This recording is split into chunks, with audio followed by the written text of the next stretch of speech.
What if I told you the reason you're not failing is also the reason you're not succeeding? Most people who dream big don't actually lack talent. They don't lack ideas. They don't even lack time. They just have a mind that tricks them into feeling like they're already moving when they're actually standing still. And if this sounds personal, okay, let's dive into this explainer. I want you to picture a protagonist, and let's keep them completely faceless for right now, because honestly, it could be any one of us. We're talking about a dreamer. You know, someone just brimming with these grand visions of success, wealth, and this totally different elevated life. They see it all super clearly in their mind's eye, and they truly believe they're capable of getting there. But in reality, they're entirely paralyzed, just completely stuck in this relentless loop of doing absolutely nothing. I mean, have you ever met someone exactly like this? Someone who talks endlessly about their massive plans, but then month after month, year after year, literally nothing changes?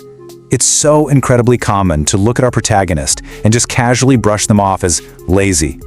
But as we'll see as we go through this material, psychology reveals a completely different story. This isn't just a lack of willpower. Our protagonist is actually trapped. They're caught in a series of deep, subconscious psychological mechanisms that are actively keeping them stuck right where they are. So let's step into the very first stage of our character's mental labyrinth. Chapter 1, The Trap of Endless Dreaming. This is where we really see how the mind can totally be its own worst enemy.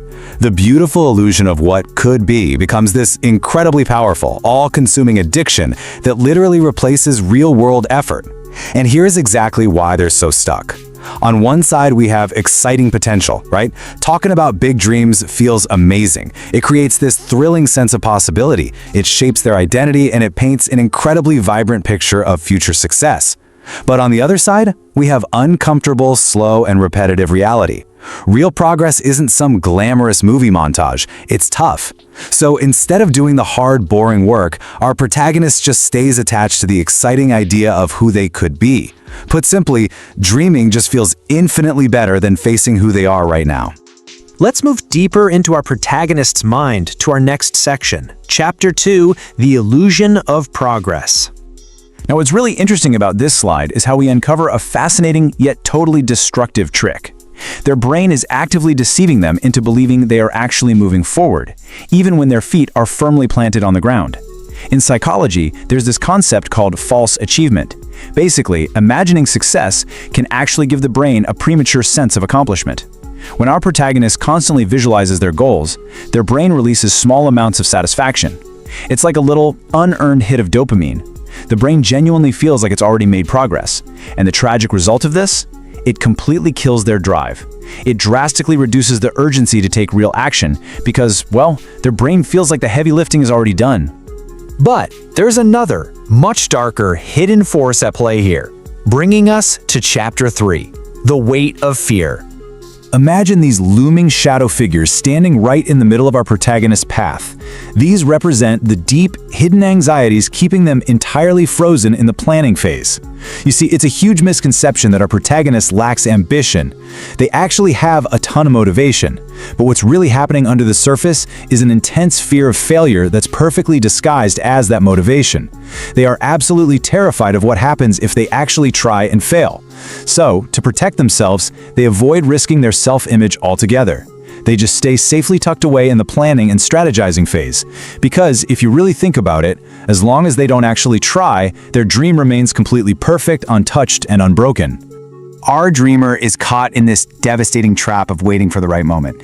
They genuinely believe they need to feel 100% ready before starting their journey. But, psychology tells us the exact opposite is true. Readiness often comes after action, not before. That perfect, totally secure time they are waiting for, it's never going to arrive. You literally have to take the step into the unknown first, and then the feeling of readiness actually follows. This constant state of delay, anxiety, and false achievement leads us right into Chapter 4, The Exhausted Identity. Now we're looking at the heavy, compounding burden our character carries every single day. It plays out in this agonizing overthinking cycle. Step 1, Analyze every single step of the plan. Step 2. Predict every possible outcome, especially the negative ones. Step 3. Completely drain all mental energy in the process. And finally, Step 4. Feel entirely too tired to act. Our protagonist thinks deeply about every single possibility, to the point of severe mental exhaustion. By the time the moment finally arrives where they actually could take a physical step toward their goal, they're already completely wiped out. They've run an absolute marathon in their mind, leaving them just too exhausted to even walk out their front door. And perhaps the deepest psychological barrier of the whole shebang is identity misalignment. This happens when the brain fiercely resists actions that do not match how a person secretly views themselves. Imagine our protagonist secretly believes, "I'm just not disciplined," or "I never finish things." Well, they are going to struggle to take action, no matter how magnificent their dreams are. Why? Because taking action would require them to become an entirely different person. Their current internal identity simply isn't aligned with the massive goals they're dreaming of. So, how does our story end? How do we escape the labyrinth? Let's move to Chapter 5, Breaking the Pattern. This is the moment for our protagonist's climactic breakthrough. This is exactly where they must finally step out of the warm, comfortable illusions they've built up and face the stark, unfiltered reality of what actual progress demands from them. To break the pattern, they have to confront a pretty hard truth. Having big dreams just isn't rare. Visualizing a grand future is an incredibly common starting point. Almost everyone does it at some point in their lives, right? But turning that vision into a tangible reality, that demands a specific, harsh realization that separates the perpetual dreamers from the actual doers. The difference isn't talent. It isn't having the absolute perfect plan or waiting around for some magical sign from the universe. It is the raw ability to act even when your own mind is actively working against you. So the crucial point is, our protagonist breaks their pattern the exact moment they realize they don't need to feel ready, they don't need the dopamine hit of a fantasy, and they certainly don't need a flawless self-image. They just need to act, pushing straight through the fear and the mental exhaustion. Which leaves us right here, at the end of our explainer, with the ultimate question for you. Will you stay attached to who you could be, or will you face the uncomfortable reality of actually becoming them? I really want you to recognize your own shadow figures, your own fear of failure perfectly disguised as perfectionism, the false achievements your brain keeps feeding you, the overthinking that exhausts you before you even begin.